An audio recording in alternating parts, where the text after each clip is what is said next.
I want to like touch on this like idea of land back because I think Randy, you kind of touched it in your presentation earlier. It's not only just physically giving land back from what you mentioned, but I feel like from what I observed, it's also this ideology that's happening. I mean, how does that connect to some of the issues that we're talking about today? It could be Randy or it could be any of the panelists.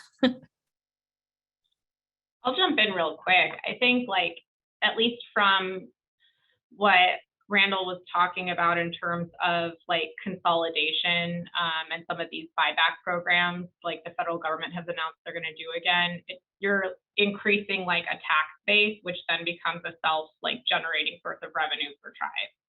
And so, I'm here on behalf of the state, so I shouldn't talk about it too much. But again, like we've got a lot of places here that are pretty checkerboarded because of historical, great ideas about privatizing Indian lands that ended up, then reverting to state taxation, and then that became kind of a loss to Indian country generally. And so, when we talk about land back in that context, it's really restoring the tax base and that jurisdictional authority and the community that the tribe is now responsible for caring for in a more holistic way. And so it's both creating more places so let me back up a little bit too. Most of the tribes in California are not on like lands that anybody would have picked by choice.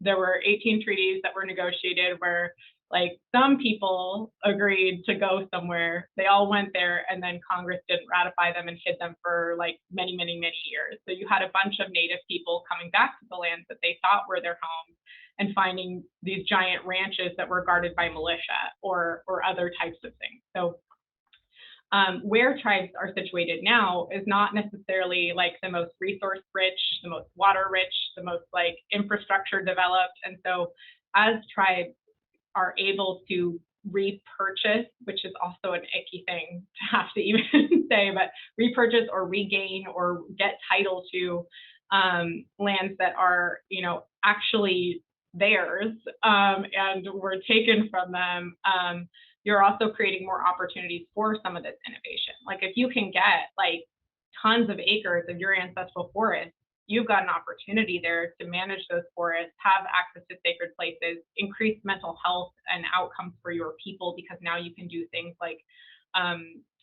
have traditional redwood dugout canoes and take your people on the river in a way that they haven't been able to in like centuries. And so you're creating community building centers where your community may want to return to, rather than there was some discussion in the essay about there being large urban Native populations. California, that's all over the place. And so, this is also an opportunity, not just for tax base, for, economic development. It's a real opportunity to bring people home to the places that they're from, at least in California, based on all of our ancestral stories, is we're from those lands. And so returning to those lands is something that's meaningful to us.